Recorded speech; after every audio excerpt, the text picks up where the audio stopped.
Unleashed podcast, where we believe that life is better when it's lived on purpose. My name is Molly Brunk, and I am joined with lead pastor at Be Hope Church, Brad Thompson. Brad, we are in our series that's not a series because it's not a series. We're just in a couple of episodes. We're just in a couple of episodes that coordinate with each other. And so our last episode, we talked about getting to the place where you can set goals. And today we're talking about values.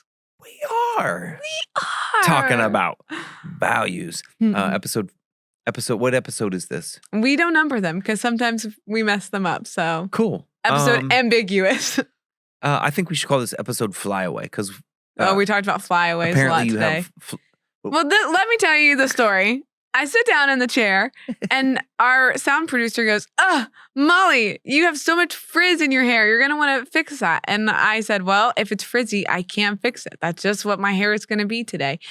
And they just wanted me to redo my ponytail because I had flyaways that you can contain. It's not frizz.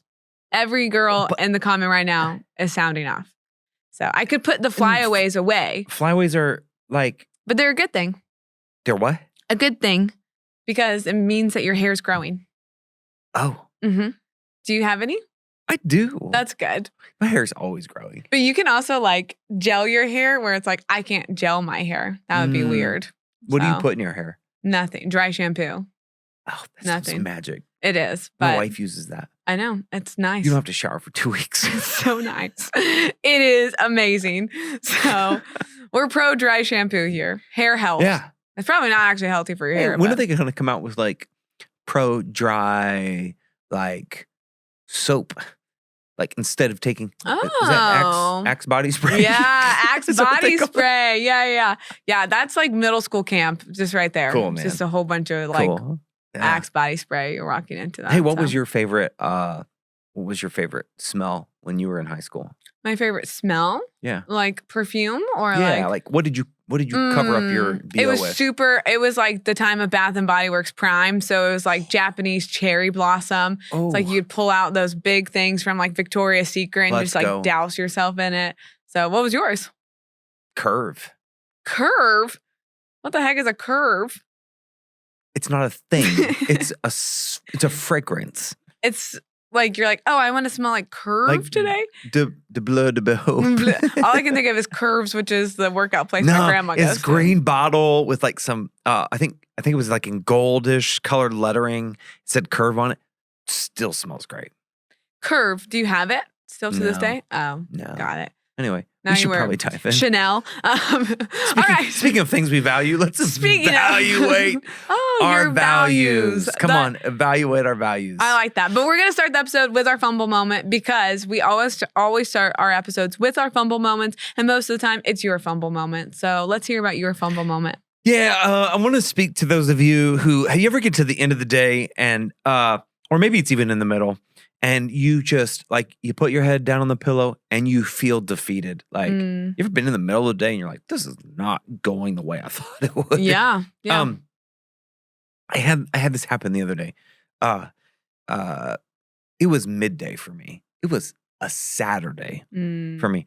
So, Saturdays are a busy day for us. Got soccer. Church. Get up early. Getting prepped for the message that's going to happen that evening. Mm-hmm. So if I have soccer, getting up really early because I want to be there for that. But this day, getting ready, and I look at my wife, and she's got that look in her eye. Mm-hmm. You know, Janelle's got that look like, not like, she got the look, not like that, but it was like, oh, she got the look. Like, she's mad. So I just said, hey, baby, you good? You good? She said, I'm fine. And what did you do? And I said, well, it doesn't seem to me like you're fine. You kept poking and prodding. Yeah. And I said, no, seriously, I want to know if you're good. And she said, I don't think this is a discussion we should have right now. And I'm like, well, we're already having it, so we should have it right now.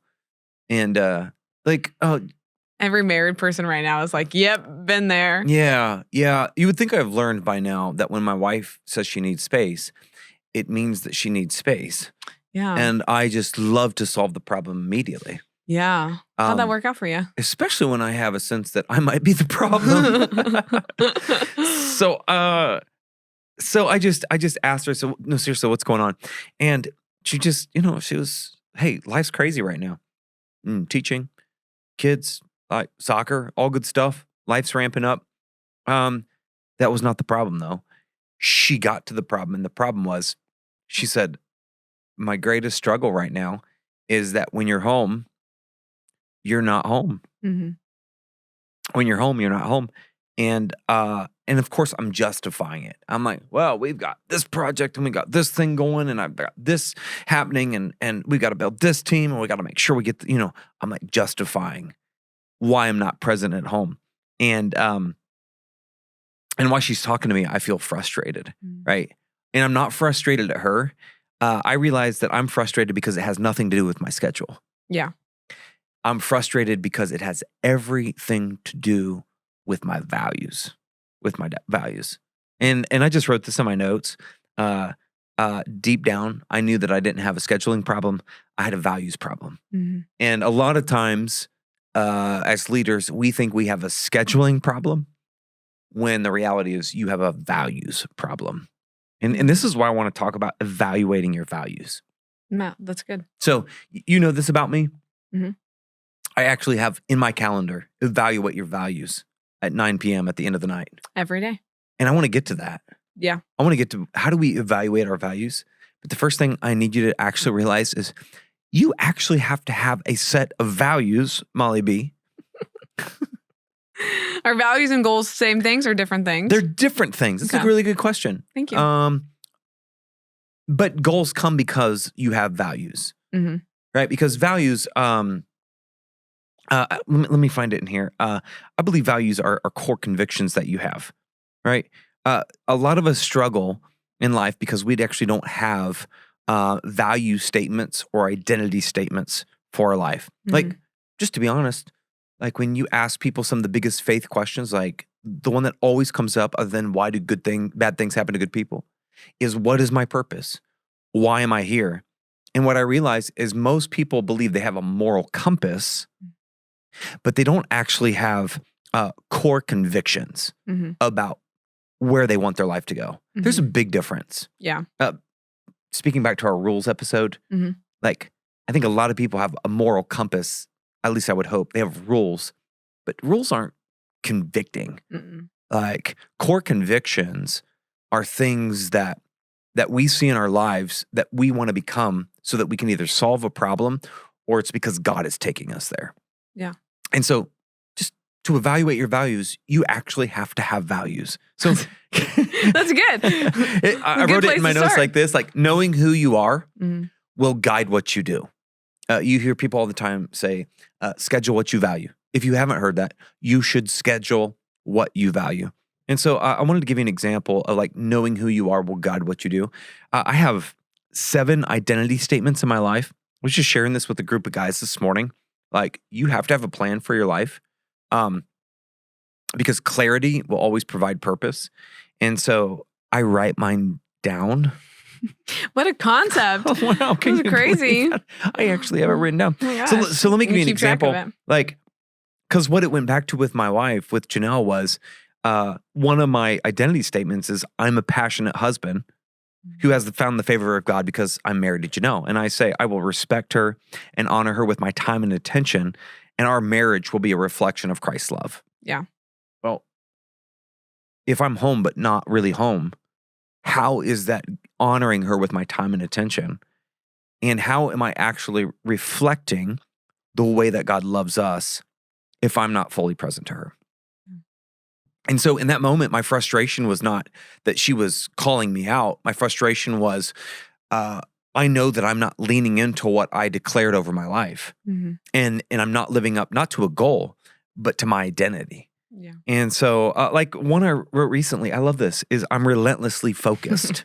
And I just say, I will seek to do the best thing, not just the right thing. Oh, let me go back. No, that's another one. I'm relentlessly focused. Distractions are a terrible excuse for poor performance. God has important work to do through me, and I will lean on leaders to complement my weaknesses so I can fully live into my strengths. It's a new value I just wrote. I was going to ask, do you like add to these values or is it just? Not often. Okay. This is the newest one in my last 5 years. Okay. So I deleted one today. So to add one? to delete one. Or now you have 7 or you still have 8? I have 7. You still have, I have 7 core value statements. Which one did you delete? That I proclaim. Well, you can't see it yet because it's not on this one. But, okay. So I have these statements that I declare over my life. I'm going to get to that in just a second. But they guide who I am. Mm-hmm. And so let me just say this. First things first, you have to have core convictions. You have to develop identity statements. You have to know who you are before you understand what you will do. Yeah. It'll guide everything. Yeah. And we talk a lot about that just at our church because we say you should go to Hope Unleashed because it teaches you about your identity, and you should do Hope Discover, which is our discipleship, which talks about identity. And so all of this is found in identity, and it builds off of that, like off the back of who you think that you are and who you think God says you are. Yeah. Yeah. Well, and I think you have to understand this is why this matters. So let's actually talk about schedule, because I think for most people, there's no strategy to their schedule, right? You add appointments and people and all the things into your schedule because people demand it. Yeah. Not because you're convicted about it. Oh, this is really important. That was good. Can we say that again? Yeah, clip it. Clip it. This is it. This is the statement, producer Matt. This is what we need right here. We add people, sports, and things into our schedule because people demand it, not because we're convicted about it. There's a big difference. Yeah. Like, are you actually scheduling who you want to be in this life and things that are most important to you? You're really good at this. We fight about this a lot. Yeah. I am so grateful. If you don't know, Molly is at Be Hope. She is one of our amazing youth pastors. She also is my executive assistant. I think that's what we call you. It's so random, but yeah. Yeah, I think that's what we call you. You're really good at this. Like, because I have this tendency to love to be around people. I take every meeting all day, every day. Yeah. Yeah. And typically you will come to me and you'll say, is this a meeting for you or is this a meeting for somebody else? Yeah, we fight about this because I see the stress side of you and I see you go, I have all of these meetings. Oh my gosh, how am I supposed to do all this? And you're like, I have this and this and this. And then I'm like, well, I scheduled these 2 things and then you scheduled 7 other things on top of it. And then you have a full day. And so we fight because I try to prevent the stress in your life. It's true. But I don't always get to do that because I love being around people. There are things that provide you hiccups. But I know, but then I also see you stressed. And so stress is part of the job. Yeah, that's fair. But I want to make sure that you can do all the things that you have your goals on that we talked about last episode of the famous to your family one. I want to make sure that it's if there's things that you need to be saying no to. And so we fight about what to say no to, I think, sometimes. Very true. So yeah, it goes back to being relentlessly focused. These are really good people that I want to hang out with and meet with. But then there's this reality of, but I'm not focused because there are more important things that I need to do.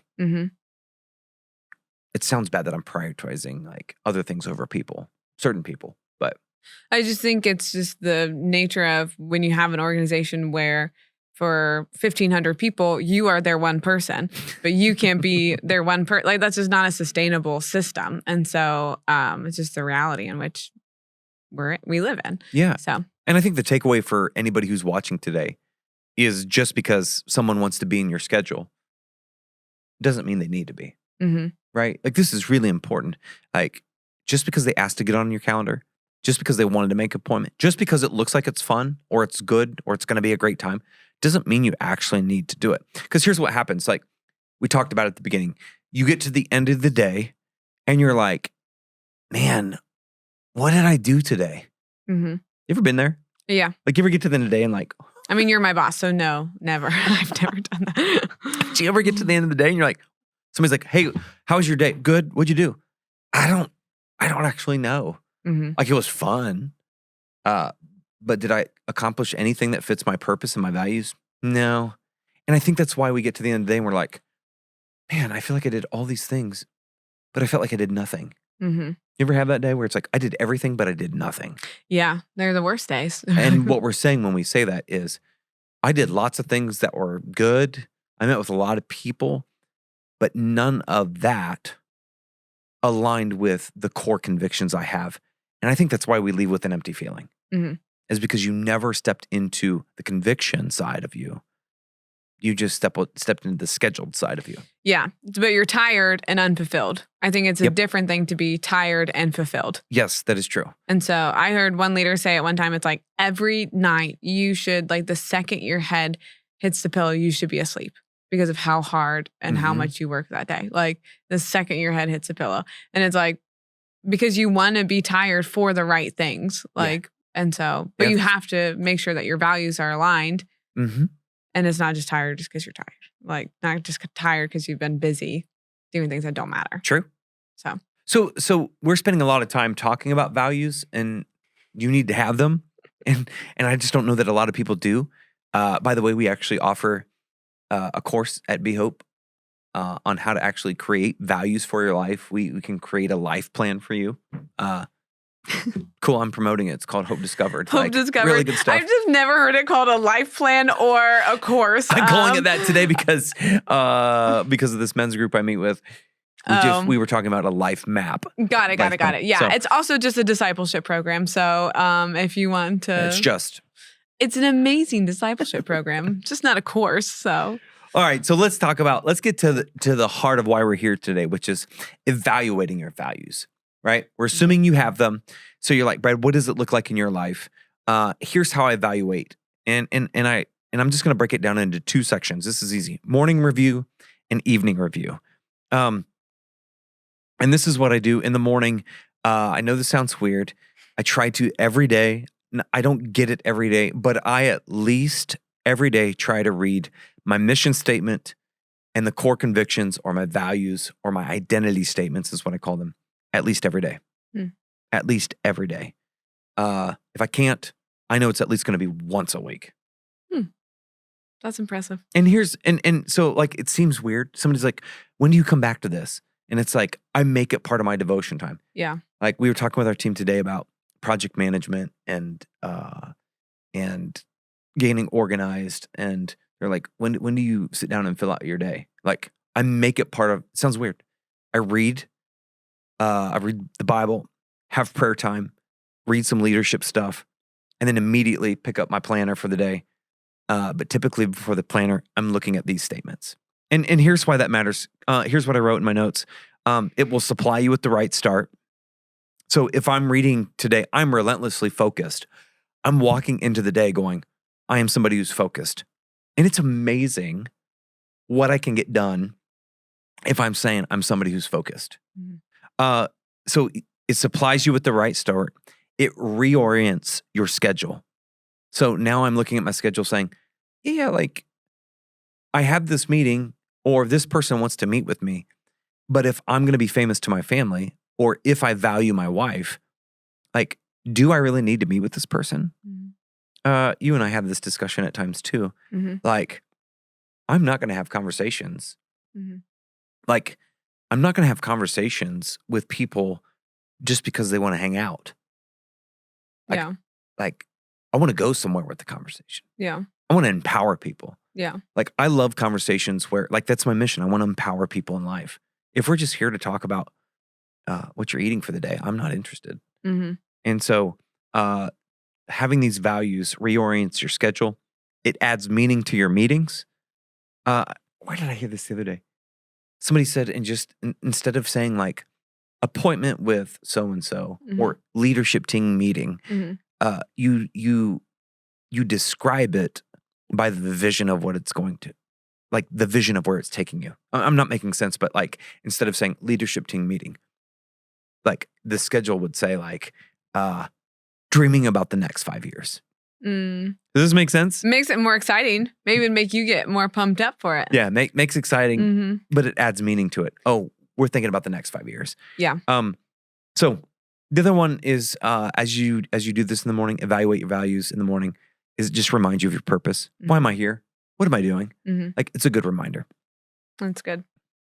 Yeah, you also say that you're like, I'm not going to just sit down and talk to people if they want to talk about that. But like, I think when you think about your like, during the day, that's very different. Like during the day, you want to go somewhere, you want to do something, like you want to take people somewhere, like if they're coming in to talk about it. Like, and you're also like, you can hear people out, but like your family, like if someone invites your family to do something, you guys are all about that because that's something your family can do together. And you like, I think you sounded non-relational when you said that, but it's like you guys are very relational people. You know this about me. I try to pretend like I'm a really tough dude. He's not. He's not. He's a big old softy, and he like loves people and wants to be with people. That's true. And so it's just all of us reminding him all the time that he has to close out a meeting so we can go to his next meeting. Like I'm so guilty of that. Like, that should be our next podcast is how to end a meeting. How to end a meeting. That would be. We're gonna have to bring an expert on for that. I know. Like he just And so it's a good thing because you just want to be so present. But I wanted to save you a little bit there, where it's like you sounded a little bit non-relational. It's not true. I'm not a jerk. You're not. I really do love people. So evaluate values. Number 1, do it in the morning review. And then number 2 is evening eval. Evening eval. I already told you this in the podcast, but at 9 p.m. in my notes. And I don't get to it every night. But at least I know once or twice a week, or at least on Friday, I'm sitting down evaluating, how did I live into my values? How did I live into my values today? I literally go through my identity statements and I will give it arrows. Like up, I'm crushing it. Sideways, you're not really, like you're maintaining. And then arrows like, man, you failed in this area. Like I'm going through saying, ooh, should have done this better. If there's an arrow, I'm always adding, especially like if it's not going well, I'm adding what's an action step I can take. So I evaluate at night because I want to know where I'm winning. Like when I'm asking, who did you empower? To me, that's a win. Like I had a lot of great meetings today. I was just telling you, from early to late tonight, I have lots of meetings. It's not a bad thing though. Like I'm looking at it going, there are so many wins that happen throughout the day. Yeah. So evaluating my values at night helps me know where I'm winning. Yeah. But it also helps me know where I need improvement. It sounds simple, but it's really life-changing. Like you can't figure out what you need to improve or address tension or problems until you're evaluating it. And the moment that you sit down and say, this didn't go well. Well, why did it not go well with your kids? Like, I can acknowledge it, and then I can create action steps to move on from it. So that's good. I would just say for you, there's probably a Harvard Business Review out there, but they would tell you people who are successful in life evaluate at the end of every day how their day went. You said there's probably some research out there. You said Google it. I read it somewhere in the Business Harvard Review. I just don't remember which article. Yeah. No, I think it's good. You have to. If not, then you're going to wake up one day and be like, how did I get here? Yep. So let's prevent that. But do you have any final thoughts before we go to our Hope or Nopes? No, man. Evaluate your values. If you don't have values, get some. Get values, then evaluate them, and you will be great. And then fight with your assistant over your scheduling of your values. So, let's go. All of those things. But our Hope or Nopes today, the first one is, do you think it's a hope or a nope that Saquon Barkley is now traded to the Eagles? Did you see that? He's still in the NFL? And now he's going to play for the Eagles. Wow. Right after Jason Kelce retired. He went to Penn State, right? Beats me. Yeah, he did. All right. I was like, we need someone who's Googling things. Nope. So that's a note for you? Sure. Okay. The TikTok ban, that may or may not be a thing. By the time that you listen to this, it might be banned. It might be half blown over. But right now. I was watching this. I feel bad for the people whose businesses thrive on TikTok. Like, I genuinely feel bad about that. Yeah. But I'm also kind of excited to see what happens. It's interesting. People are like, okay, like, yeah, there's all these conspiracies. So I don't know how to say this. Like, I'm kind of hope to see like what happens because it could be kind of cool. Yeah. I'm also nope for those people who their businesses thrive on it. That's fair. But it'll just push them to Instagram, another outlet. So yeah, Instagram's not going anywhere. Not evil. No, it's not going anywhere. Just saying. All right. And then the last thing is, this one's kind of controversial, but remote work, like fully remote work. I have people in my family who work fully remote and it's great for them. But then being on a team that's completely in person, it sounds like it feels crazy to me to have to be fully remote. I just had this discussion with somebody the other day. I'm a nope for right now. I was hope for a while, but I realize when we talk about not being able to segregate ourselves from our work or separate ourselves from our work, I think it's largely in part because our work has now come home. Yeah. Like great during the season that we had it, but it's now at a place where it's like, I think people they don't know how to shut it off because it's at their house. That's fascinating. I was thinking more along the lines of the team dynamics. Like you miss out on so many like interpersonal things. I love being with people. And also like building goals, like doing that via Zoom versus in a room. Do you know my favorite part of like showing up here on a weekday? What? I love listening to our meetings down the halls. Yeah, it's crazy in the offices. So I'm nope. Like, yeah, it's so much energy, so much fun. Sometimes there's like bickering and fighting in a good way over great ideas and what's happening there. I love that. Yeah, that's fair. So it is fun. I kind of nope for. That's true. All right, to each their own, I guess. Cheers. Cheers. Well, hey, thank you so much for watching or listening. Make sure that you subscribe and share with everyone in your sphere of influence, and we'll see you back here during the next episode. Thanks so much.